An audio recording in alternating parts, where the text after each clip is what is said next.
dál dělej.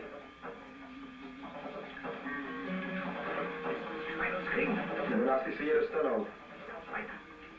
Běž dál. Za chvíli tam budem. Night Hunter. Pospěš si.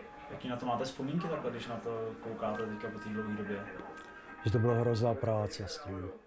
Jako jo, když jste zehnal kvalitní dubbing, jo, tak to bylo náročné, jako jo, že byly dubbingy fakt, že to hňuhnělo, že si tomu nerozuměl, jo, takže se zháněl třeba už s černobílým obrazem, že to bylo, ale aby byl kvalitní dubbing, aby tomu trošku někdo rozuměl. Jo.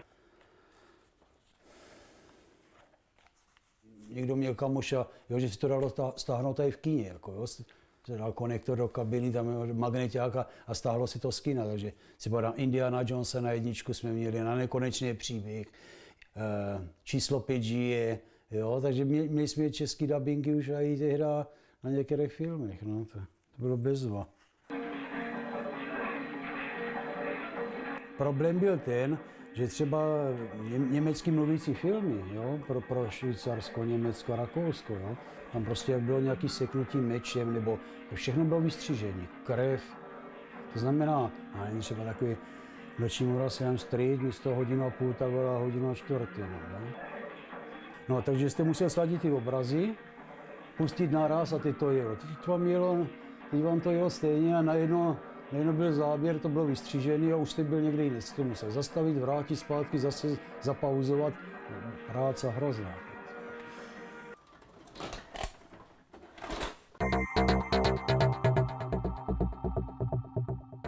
To byly hity, takže kdo měl video, tak měl Missing in Action.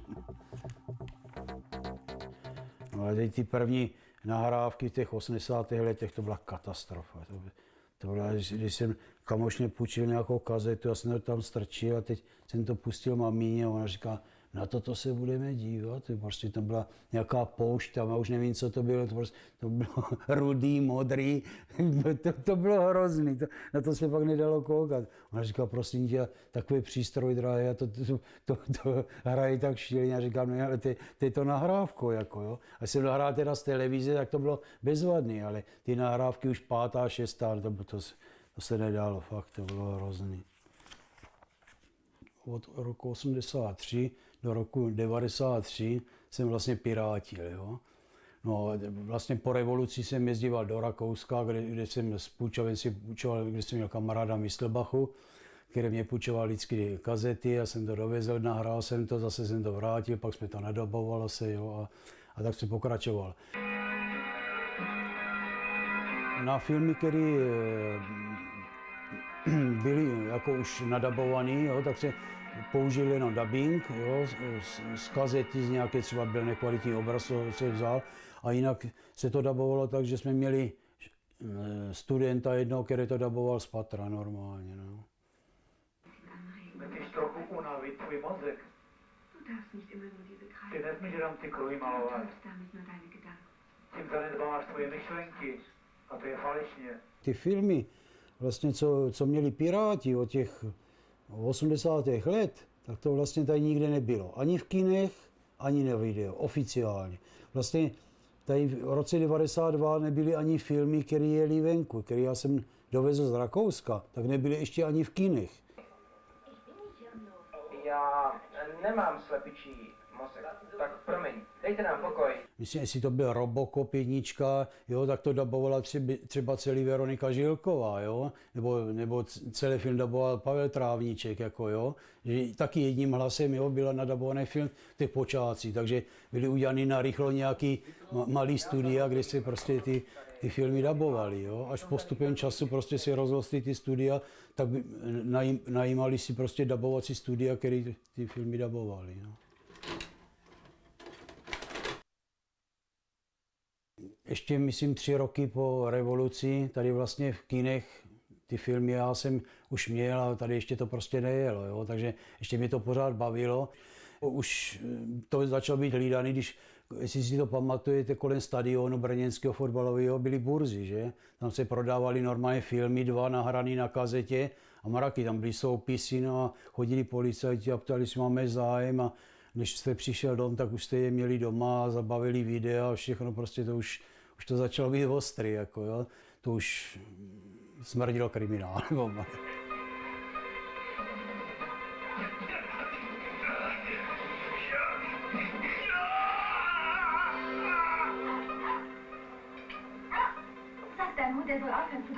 Řekni tomu ptičkovi, ať přestáš čekat, to už jde na nervy.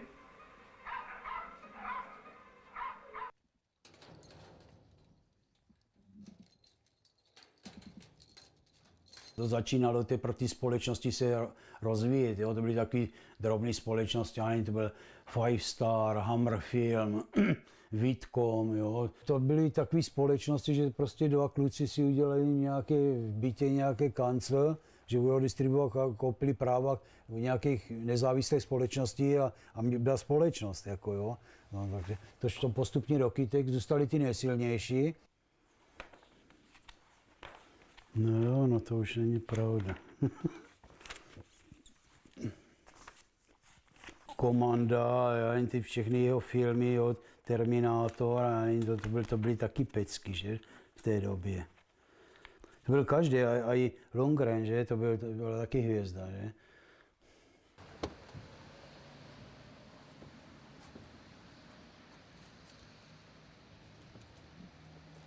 U nás tím, že to nebylo, tak se pořád něco schraňovalo, jako jo. Vlastně tady se nedal zehnat nějaká originálka. V těch 90. letech, jak jsem jezdil do toho Rakouska, tak ten kamušně tam ten Rakušan říkal, kolik máš doma kaze? Já říkám, myslím 500 a on, mein Gott, jako ty máš doma půjčovnu.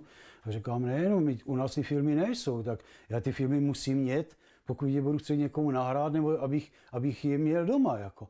A on, no, u nás lidi prostě mají doma nahranou dovolenou, dětská, Vánoce, narozeniny, ale když si chcou půjčit nějaký film, tak jdou do půjčovny a zase ho vrátí, na co to budou mě doma naskládaný, že? To byl ten rozdíl, takže oni měli už násko, ty půjčovny tam byly v 80. letech už, jako, no.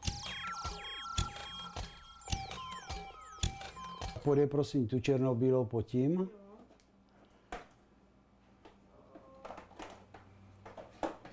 Tam, tu nahoře, tam, tady vlevo, tam, to. No. A dvě už tady mám nachystaný, jo?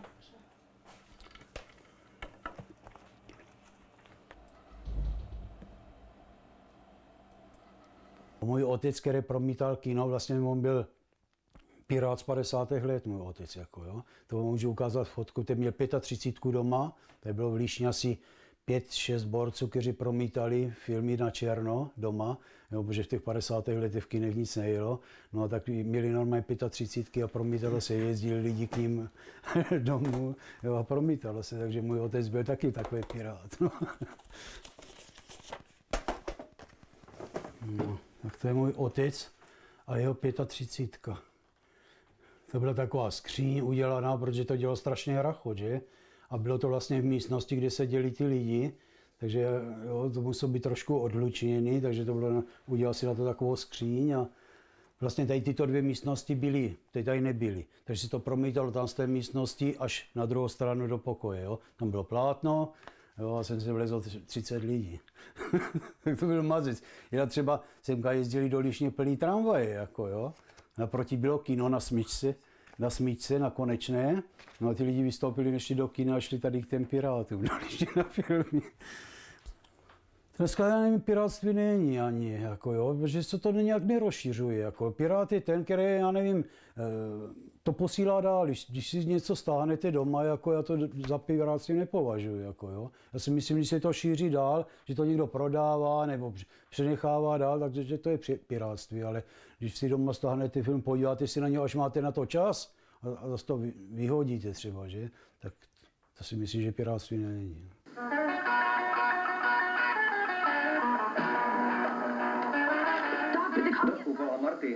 Marty, co je? Poslyšte, vychovali lidi mě zahnali až na jeviště a chtějí mě zbít, rozumíte? No tak vypadni. Ne, nemyslím sebe, ale metrové a to, co stojí na jevišti a hraje.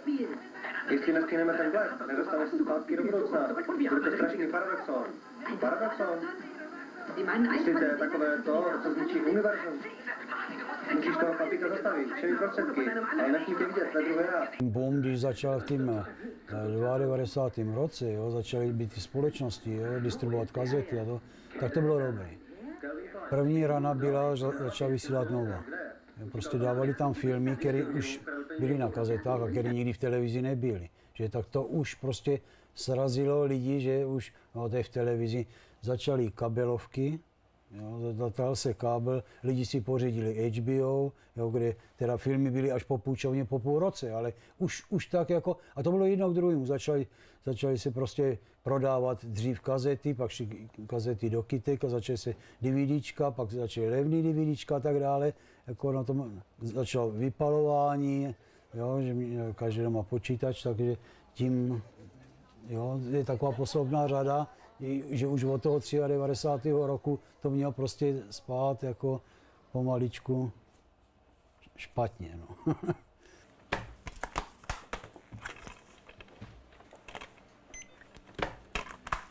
Takže děkuji. Já taky. Ty máš od cesty. Děkuju. Jo, ahoj, pozdravuj. Nazdar. Jo. Já pořád beru tu půjčovnu, jakože jdou lidi prostě v sobotu na procházku, střední a starší ročníky, už si baví do toho kina nejdou, tak mamino, pojďme se pát do půjčovny, co mají za film, nebyli jsme už dlouho v kině a půjčil si třeba ten film, že?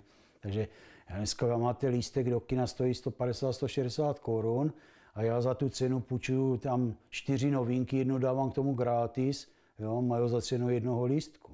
A dneska, když máte takový velký televize, takže si uděláte doma kino úplně v pohodě. Jako.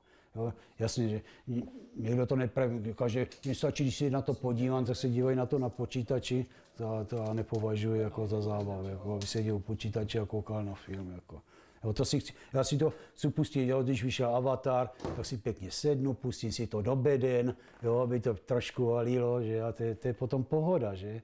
Má z toho člověk nějaký požitek, ale tak jako čuče na počítaču a to je blbost, to strčit na minidisk, podívá se. No, takže jo, ty lidi to už berou tak jako konzumně, nikdo si na nic netěší, nikdo z ničeho nemá radost. Jako, my jsme se opravdu, když nějaký časopis, já jsem dostal ze zahraničí, jsem se každý měsíc těšil, když mi přišel třeba hudební, já jsem fanar muziky, jo. Už jsem se těšil a hned jsem věděl, jaký vyjdou nový desky, tady v nějaké melodii, tam se vůbec o ničem nepsalo, jako jo. Tam prostě jo, se viděl koncerty, jo, recenze na LPčka, všechno, jo. Takže to bylo, já jsem se každý měsíc těšil, kdy už něco vyjde. Dneska máte plný regály časopisů a nikoho to nezajímá, že?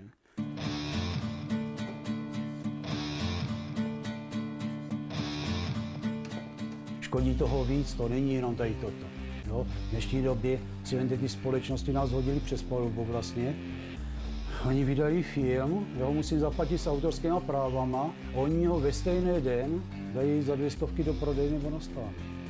Co to je za podmínky pro podnikání?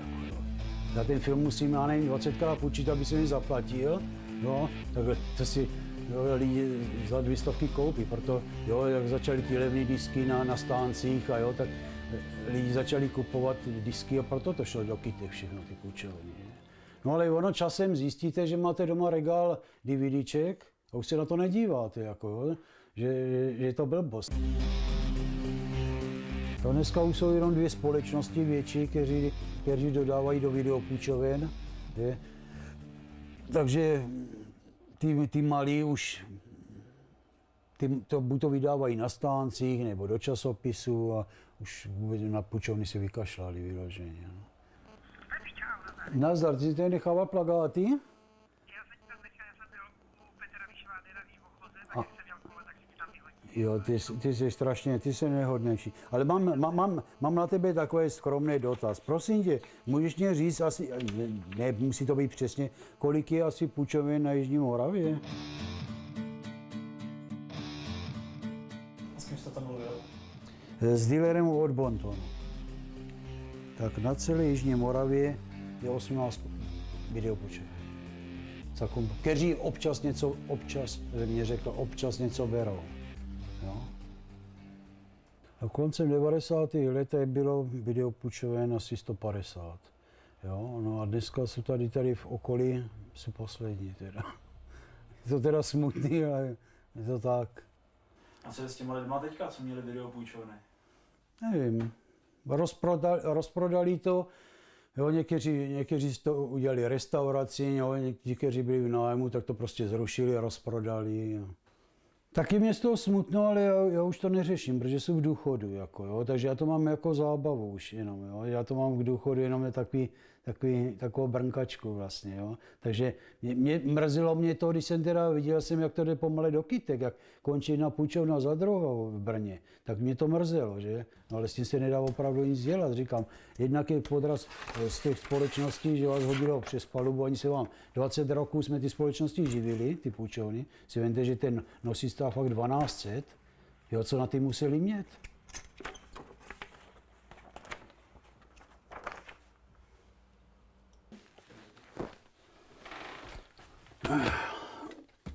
Říkám, toto už je vlastně jenom torzo, to tady používá moje žena.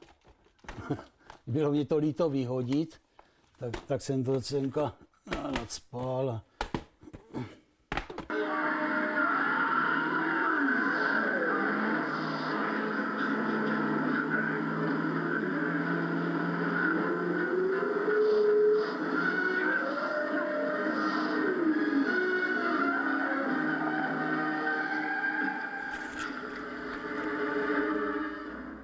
No, když budu muset skončit, no tak mám na to kupce, který by to chtěl koupit okamžitě, jako jo. Tak jako nad tím hodně váhám, bylo by mě to líto, protože je to opravdu teda sbírka, že tady mám všechny oblíbené filmy, no ale kdyby nezbylo zbytí, tak bych to prostě prodal, takže kdyby byla už nejhůř, tak to prodám a skončím. Furt čekám, že kdy nastane ten den, že prostě nikdo vůbec nepřijde, že tady budu sedět a nikdo nepřijde. No, zatím se to teda nestalo, vždycky přišel aspoň jeden člověk, ale ještě se to nestalo.